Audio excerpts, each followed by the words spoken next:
welcome back to News Geelong.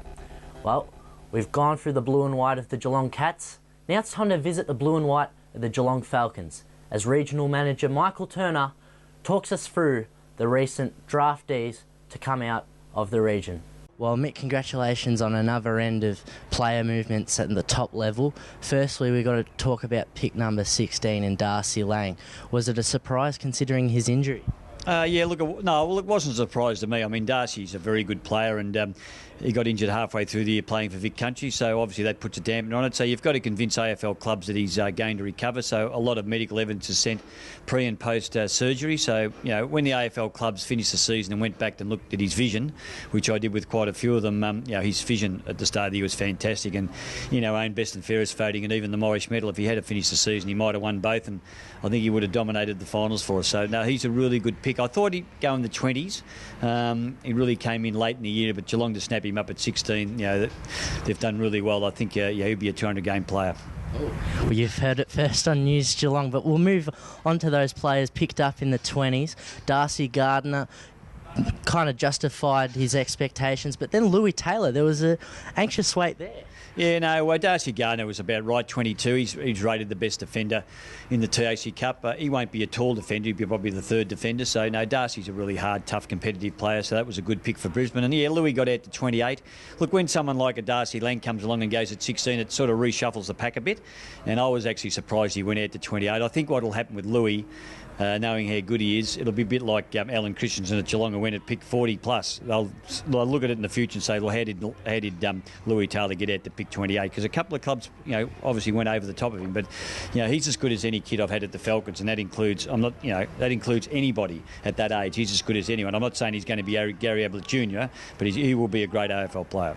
Well, that is a massive statement considering all the crop of talent that have come under your wing here at the Geelong Falcons. Moving to the rookie draft, firstly, it was a good Geelong story, Nicholas Burke being picked up. How did you find that announcement? Yeah, look, I think firstly it's getting harder to get drafted. There are only 50-odd picks in the draft and there was only 40-odd picks in the rookie draft, so that's only 90. And a couple of years ago there would have been 150, 160. So people have got to understand it is much harder to get drafted now. So Nick Burke, good story. Geelong are a very, very good club. If you look at their drafting, they're always drafting the best kids and developing for the future, whereas a lot of AFL clubs at the moment are stockpiling mature players to get instant success. But Geelong are smarter than that. So Nick Burke, look, he's a development player. Going rookie's right for him. He's still got some things in his game he's got to get better, but he's tall, very athletic, and he's got great skills. But he's just got to get a couple of chinks out, so a great pick for Geelong. Yeah. And finally, Sam Russell. Well, he was invited to train with the Falcons for the upcoming season, but thankfully for his sake, he's been picked up by Port Adelaide. Yeah, well, Port nearly took him in the draft, and look, Sam's birth date's the 29th of December from memory, so he's only about 3 days off being an under-17 player. So, because of his age, they'd look at him and say, look, there's a lot of development in him. If he was actually under 17, you'd be doing backflips over him because he's a very good player. He's been our best lockdown defender for 2 years, and he's a great pick for Port. And look, I think Sam will do really well. And look, you've got to have a bit of a thought for the boys that didn't get drafted. We had a really good side this year. We had a lot of very, very good players, and those boys have missed out. So we're in welfare mode at the moment. Talking to them about what their options are in the future. Once they sort of get over, a couple of boys have come and seen me tonight already, and you've got to think of them. But as I said, to get 5 drafted, we're happy with. 3 drafted and 2 rookie, but it is getting a lot harder to get drafted these days. Yeah. Well, under the circumstances, I want to congratulate you on your efforts for the 2013 TAC Cup season, and thanks for all the work with News Geelong. Yeah, and I'll make a statement. We did well this year. I don't know if we'll have as good a team next year, but we've got a better draft group next year. We've got some outstanding boys coming through next year in the draft, so it's a pretty exciting time next year draft-wise. Thanks for that, Mick. And a very special thank you for letting us come to the Geelong Falcons throughout the last winter.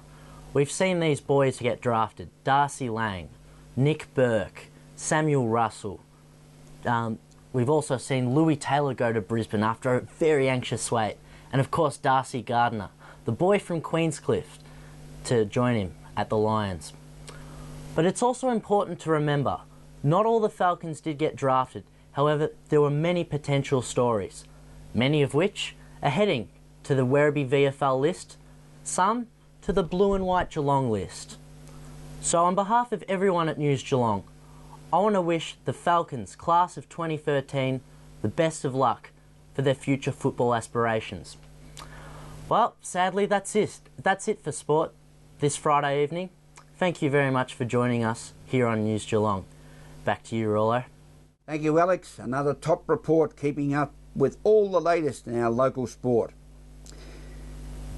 Merrill Friend hasn't been with us for the last couple of weeks, as you probably have noticed, but our ace reporter has been off with a little bit of a medical condition, and we wish you all the very best in your continued recovery, Merrill.